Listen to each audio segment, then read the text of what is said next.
Vamos para a terceira parte, né, então aqui do contexto bíblico do Evangelho de Marcos, e vai falar agora da cura de um menino possesso. Então, anterior a essa cena aqui, Jesus tinha levado Pedro, Tiago e João, e eles tinham ido até um monte. E naquela oportunidade ali, Jesus, né, havia transfigurado, e Moisés e Elias apareceram ali ao lado de Jesus. Então, quando eles regressam ali do monte, eles veem um aglomerado de pessoas ali em volta dos discípulos. E o que estava acontecendo? Um homem que tinha o seu filho endemoniado, né? O seu filho estava possuído por um demônio há bastante tempo. Ele relata que os discípulos não conseguiram expulsar o demônio daquele menino.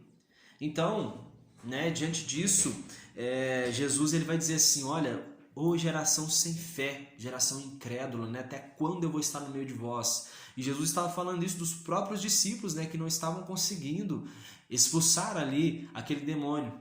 Então, o pai daquela criança ele começa a explicar, né? Ele fala assim, olha, desde a infância, o meu filho, né, o meu filho com essa possessão que ele tem aí, o demônio joga ele na água, joga no fogo, né, tentando matá-lo.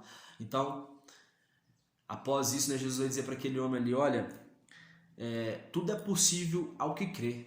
E aquele homem vai dizer assim, olha, eu creio, Senhor, ajuda na minha pequena fé, ajuda na minha falta de fé. Então Jesus ele vai repreende ali aquele demônio. Então o menino ele entra em convulsão ali e o demônio sai daquela criança. Então Jesus depois vai explicar ali para os discípulos, olha, essa espécie de demônios que vocês não conseguiram expulsar, ela só sai através de jejum e de oração.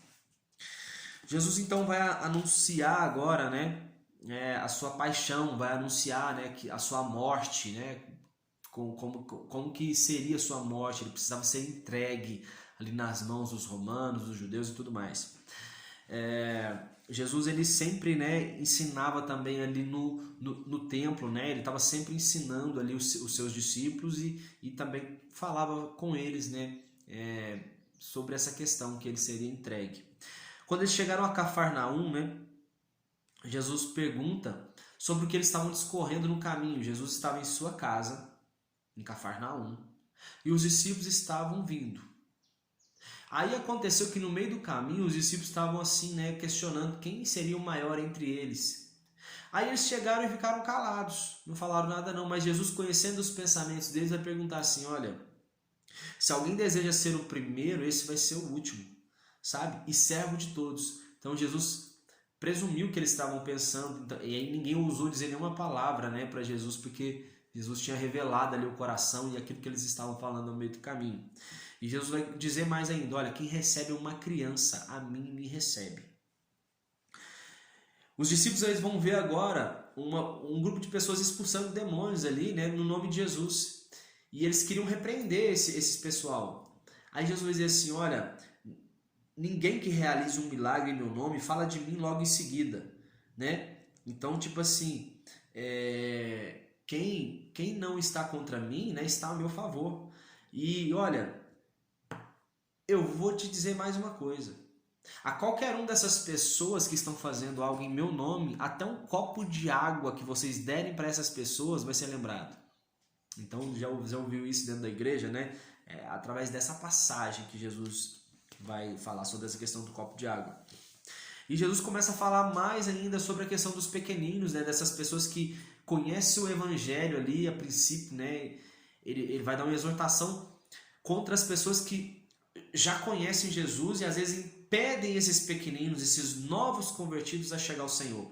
Haverá uma punição muito maior para esses que impedem os pequeninos. Então, aí Jesus vai dizer assim, olha, a qualquer um que fizeram a um desses pequeninos meus tropeçar, né, era melhor que os teus olhos fossem arrancados.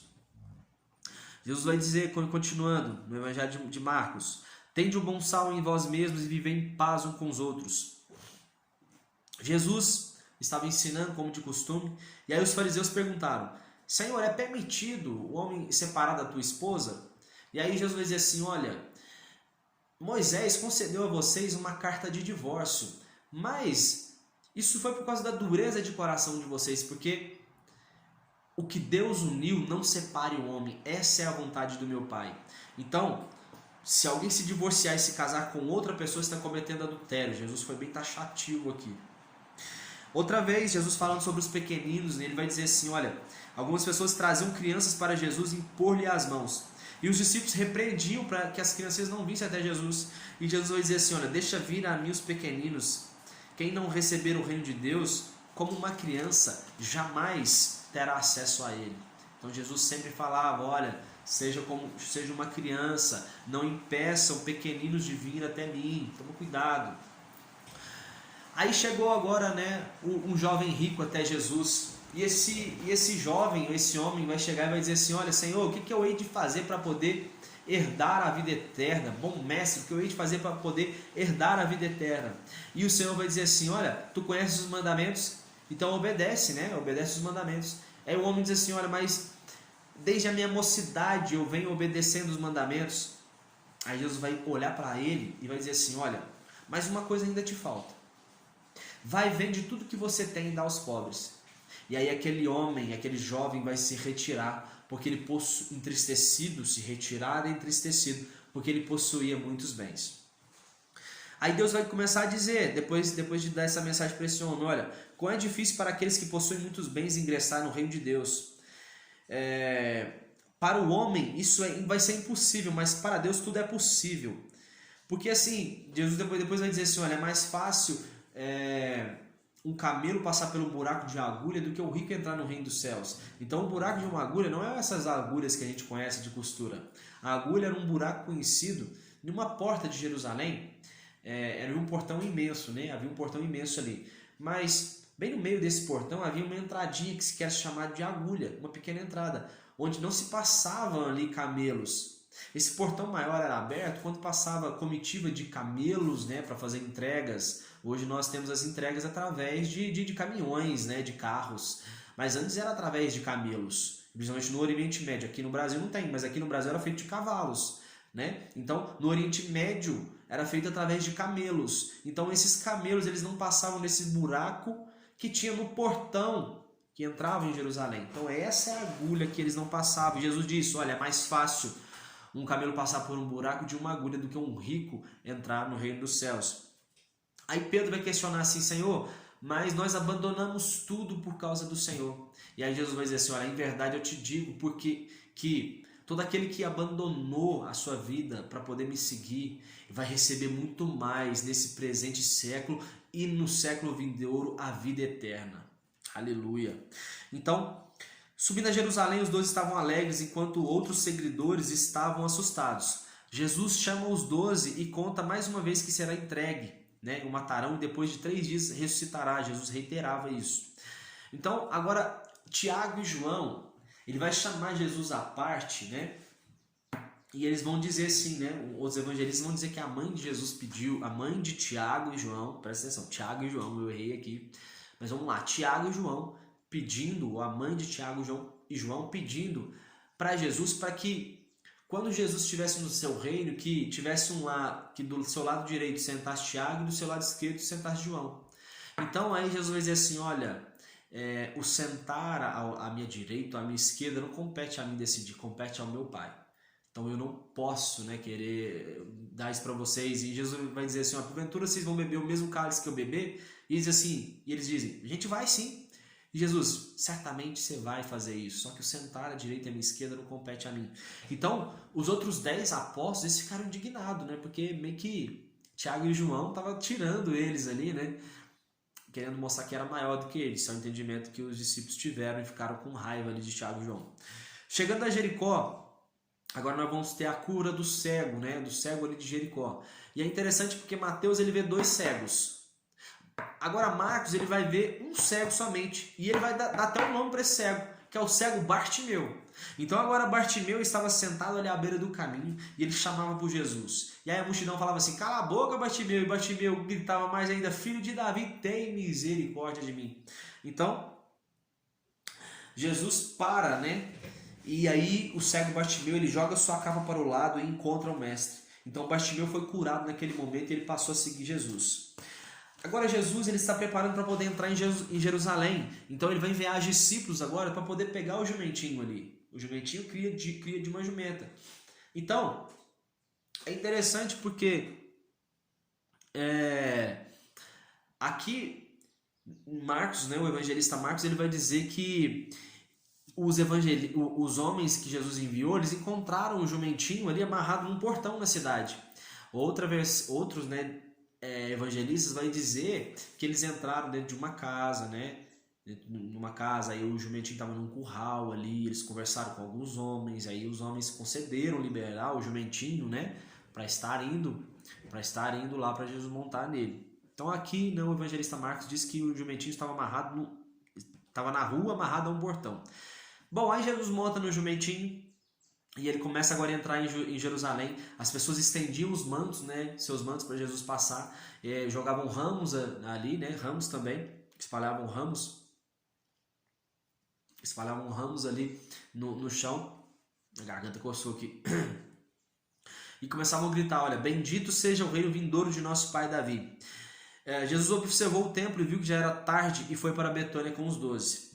Então, depois disso, Jesus em Betânia, depois ele sai de manhã, aí ele avista uma figueira, Jesus estava com fome, e aí aquela figueira ela tinha folhas, e ela tinha folhas e flores, né? Então ela demonstrava que ela tinha fruto. Então, não estava na época de fruto, mas como aquela figueira estava demonstrando que ela tinha frutos, Jesus foi procurar frutos nela. Mas Jesus não encontrou. Então Jesus vai dizer assim, olha, ele amaldiçoou aquela figueira. Ele diz assim, ó, tu nunca mais dê frutos. Então aconteceu que depois Jesus ele sai e ele vai até o templo, né? Ele expulsa ali os cambistas que estavam ali dentro do templo. E depois disso, né, os mestres da lei, eles vão agora tramar contra Jesus. No outro dia, eles viram a figueira, né? E os discípulos vão ficar maravilhados, dizendo assim, olha, meu Deus, a figueira realmente murchou. Jesus ele profetizou isso e a figueira realmente murchou. Então Jesus vai dizer para eles, olha, se vocês tiverem fé e não duvidar em seu coração, se realizará tudo que vocês pedem. E tudo que vocês pedirem em oração, tendes fé que já o recebeis e assim vos sucederá. Ponto. Os religiosos então questionam com que autoridade Jesus fazia o que fazia.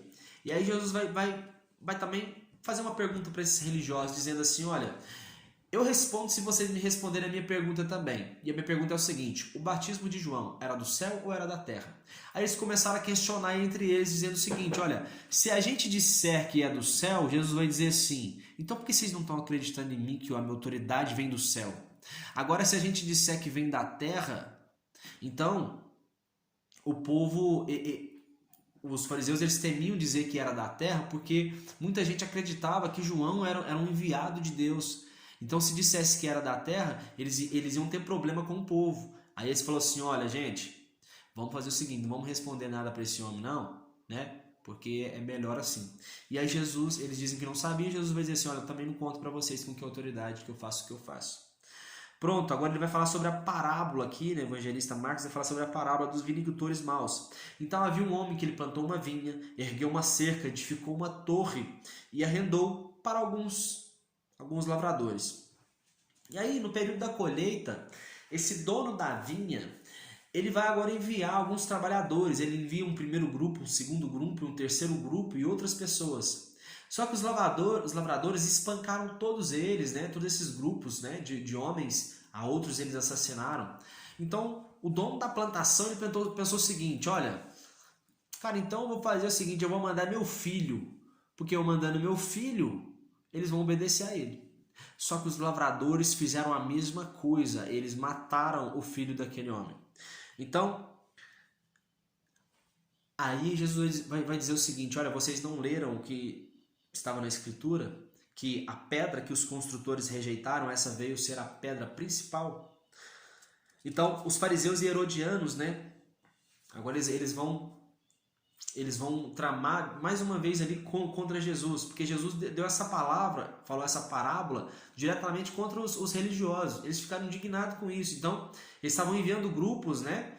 Para poder tentar Jesus, para poder pegar ele em alguma falha em sua fala. E aí eles enviaram agora alguns fariseus e herodianos, e esses herodianos começaram dizendo, olha, mas Jesus, tu é muito bom, tu és um mestre, tu és sábio. Diga-nos, pois, Senhor, é certo pagar imposto a César? Só que Jesus era sábio, ele era cheio do Espírito Santo, ele era o próprio Deus, e aí ele vai dizer o seguinte, olha, me dá uma moeda. E aí Jesus pega aquela moeda e diz assim, olha, qual que é o rosto que está nessa moeda? E eles dizem, de César. Então Jesus vai dizer assim, olha, então dá para César o que é de César e a Deus o que é de Deus. Então com isso, eles tiveram que ficar em silêncio, porque Jesus era bom de resposta, viu? Deixaram eles em silêncio. Aí os saduceus, né, de novo, vem querendo pegar Jesus ali em sua fala. E eles vão dizer assim, olha, Senhor, havia um casal, né? Estavam casados, de repente o marido morreu.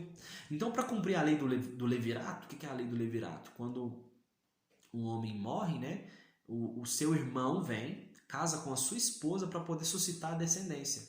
Então eles começaram a citar, olha, então aí depois veio o segundo irmão e morreu, depois veio o terceiro e morreu, até chegar o sétimo irmão e morreu também. Aí eles perguntaram, Senhor, mas e na ressurreição? Aquela mulher vai ser esposa de quem? Aí Jesus vai dizer assim, olha, vocês são inocentes demais. Vocês erram por não conhecer as escrituras sagradas e nem o poder de Deus. Vocês erram por isso, é o que Jesus está dizendo.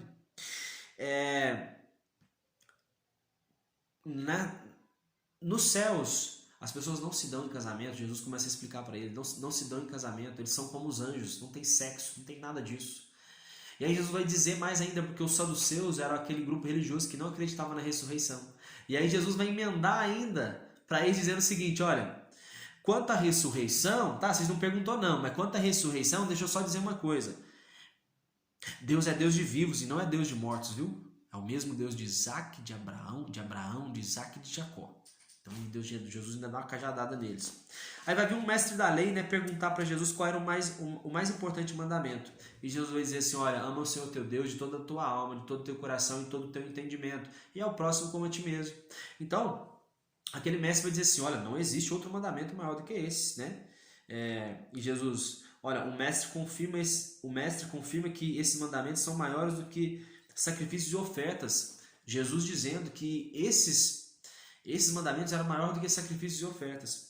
Então, Jesus diz que aquele homem então não estava, na verdade não, quem diz aqui, o mestre, né, o próprio mestre da lei vai dizer assim, olha, confirma que esses mandamentos são maiores do que sacrifícios e ofertas. Então Jesus diz assim, cara, você não está distante do reino de Deus. Então o próprio mestre da lei estava reconhecendo que o maior mandamento era amar a Deus e amar o próximo. Jesus ensinando o templo dizia, né, como os mestres da lei ensinavam que Cristo é o filho de Davi, se o próprio Davi dizia assim, olha, o Senhor disse ao meu Senhor. Então, né, nós já falamos isso em outros evangelhos também. Os escribas, eles faziam questão de ocupar posições honrosas, né, nas sinagogas, né, e para dissimular eles faziam longas orações. Esses vão receber condenação mais severa, né? O evangelista Mateus para dizer que Jesus ele enfatizava sobre isso, que quem, né, era um falso religioso receberia uma condenação mais severa. Agora Jesus em frente ao gasofilácio, né? Ele via que ricos depositavam grandes quantias, mas veio uma viúva que ela depositou apenas 2 moedas de cobre. E aí Jesus vai dizer assim, olha, para dizer para os discípulos, aquela mulher, ela depositou a maior quantia aqui, porque da sua pobreza ela deu tudo que era o seu sustento ali. Agora os ricos deram do que estava sobrando. Então, presta atenção, não dá o que está sobrando não é algo bom. Sabe, independente se você é dizimista, se você é ofertante, se você dá primícias, entenda uma coisa, não dê do que está sobrando. Se você está dando do que está sobrando, então você entregue em outro lugar, não precisa entregar na igreja. Ao sair do templo, os discípulos mostram a suntuosidade do templo. Jesus diz que não restará pedra sobre pedra. No Monte das Oliveiras, então, Pedro, Tiago, João, André consultam Jesus acerca dos eventos do fim. E aí Jesus vai dizer assim, olha, muitos vão vir em meu nome, né, enganarão a muitos. Haverá notícias de guerras, rumores de guerras, nação contra nação, reino contra reino, terremotos em vários lugares e muita fome por toda parte. Esse vai ser o início das dores. E depois vai acontecer mais, denunciarão vocês nos tribunais e serão açoitados nas sinagogas. O evangelho será anunciado a todas as nações. Quando fores presos, preste bem atenção, quando fores presos, não vos preocupeis com o que haveis de declarar, pois naquela mesma hora o Espírito Santo vai falar por vós. Entregarão seu irmão à morte, né? Os filhos vão se revoltar contra os pais contra os filhos. Serei odiados, mas sede firmes e permaneças até o fim, recebendo a glória da salvação. Aleluia. Quando vocês virem o sacrilégio horrível, né, posicionado no lugar onde deve estar, então quem lê entenda, a Bíblia diz isso, né? Isso fala de profecias de Daniel. Vão ser dias terríveis para as grávidas e para que estiverem amamentando. E se o Senhor não tivesse reduzido aquele período, ninguém ia sobreviver. Surgirão falsos cristos com sinais e maravilhas.